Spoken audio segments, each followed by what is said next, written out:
வணக்கம் தமிழ் பேசும் உள்ளங்களே. இன்னைக்கு வீடியோ ரெசிபியில் சைவ சால்னாவும் கடை ஸ்டைல் பரோட்டாவும் செய்கிறது எப்படின்னு பார்க்கலாம்.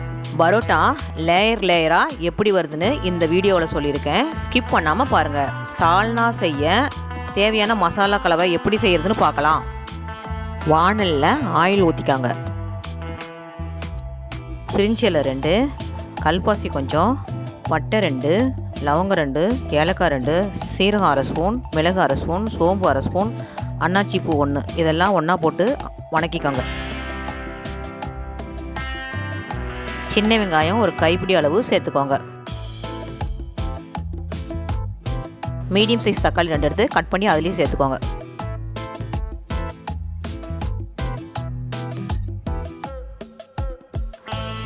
தக்காளி வணங்குற அளவுக்கு வணக்கி அடுப்பு ஆஃப் பண்ணிவிட்டு இதெல்லாம் எடுத்து ஒரு 5 நிமிஷம் ஆற வைங்க. ஆறின பின்னால் எடுத்து மிக்சியில் போட்டு நல்லா நைஸாக அரைச்சிக்கலாம்.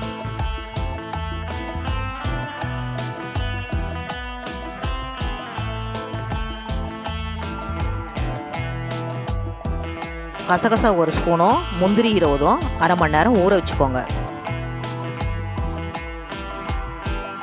ஊற வச்ச கசகசா, முந்திரி, அதோட அரை மூடி தேங்காய் பத்தை, இதை 3ஐயும் சேர்த்து நல்லா நைஸாக அரைச்சிக்கணும்.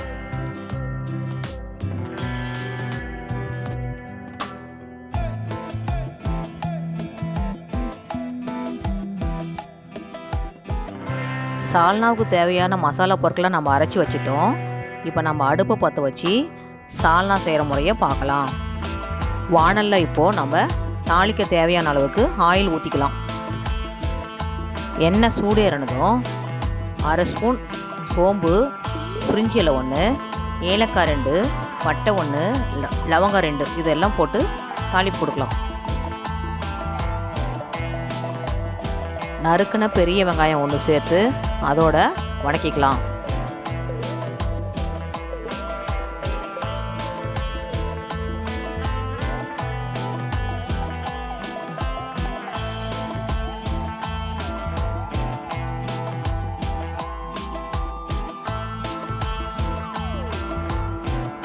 அரை டீஸ்பூன் உப்பு சேர்த்துக்கலாம்.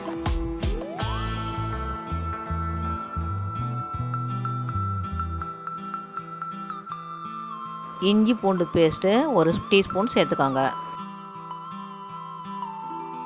இதோட 2 பச்சை மிளகாயை கீறி போட்டுக்கோங்க. ஒரு தக்காளியை நைஸாக வெட்டி அதோட சேர்த்துக்கோங்க. மஞ்சத்தூள் 1/4 டீஸ்பூன், மல்லித்தூள் 2 ஸ்பூன், கறி மசாலா 1 ஸ்பூன், மிளகாய்த்தூள் 1 ஸ்பூன், இதெல்லாம் ஒன்றா சேர்த்து நல்லா எண்ணெய் பிரிஞ்சு வர அளவுக்கு நல்லா வணக்கி விடுங்க. சால்னாவுக்கு நம்ம முதல்ல வணக்கி அரைச்ச மசாலாவை இதோட சேர்த்துக்கலாம்.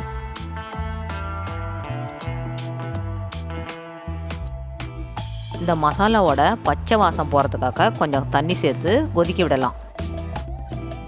இப்போ ஒரு கைப்பிடி அளவுக்கு புதினாவும் கொத்தமல்லியும் சேர்த்துக்கலாம்.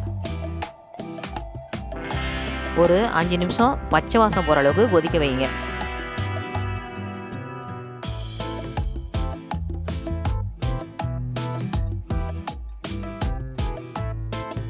அடுத்தது நாம் அரைச்சி வச்ச முந்திரி தேங்காய் விழுதையும் சேர்த்து நல்லா கலக்கி விட்டுக்கலாம்.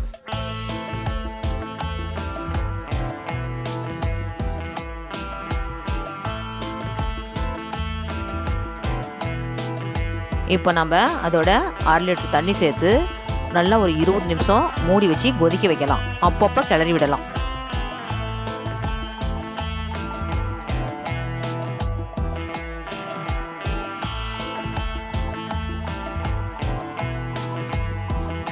இப்போ சால்னா கொதிச்சது ரொம்ப கெட்டியாக இல்லாமல் ரொம்ப தனியாகவும் இல்லாமல் ஒரு மீடியம் சைஸில் இருக்கணும்.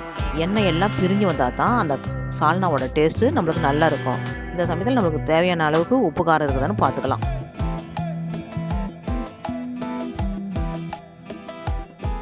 இப்போ நமக்கு தேவையான அளவுக்கு சால்னா ரெடி ஆயிடுச்சு. கொத்தமல்லி இலை தூவி அடுப்பை ஆஃப் பண்ணி வச்சிடலாம்.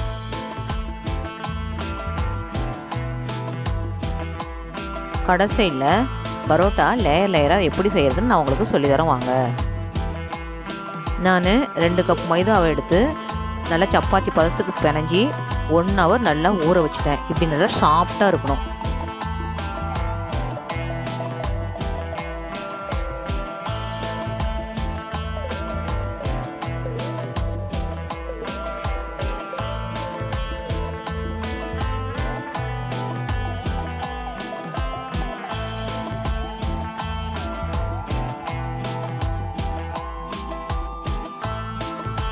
இப்போ நம்ம பரோட்டாவுக்கு தேவையான பீடாவை செய்யலாம்.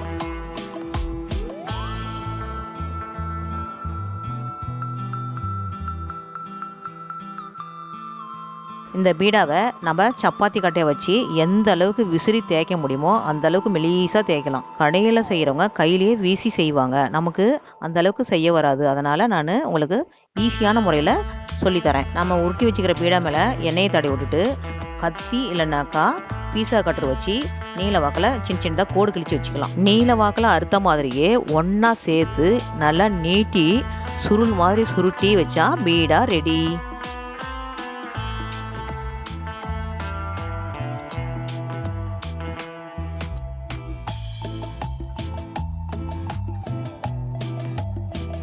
ஊற்றி வச்ச பீடாவை நம்ம உள்ளங்கையால் லேசாக தட்டி வச்சு ஒரு ரவுண்ட் ஷேப்பில் பண்ணிவிட்டு தோசைக்கல் மேலே எடுத்து போட்டுக்கலாம்.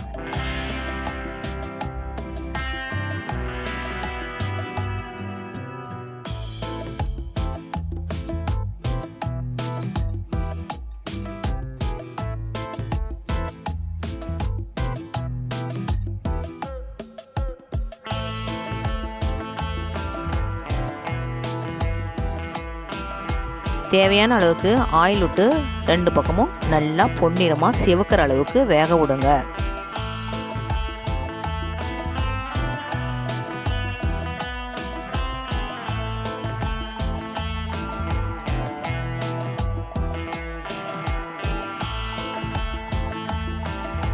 நம்ம எல்லா பரோட்டாவையும் ஒன்றா சுட்ட பின்னால் எடுத்து ஒன்றா வச்சு 2 கையாலையும் 4 பக்கமும் தட்டி விடுங்க.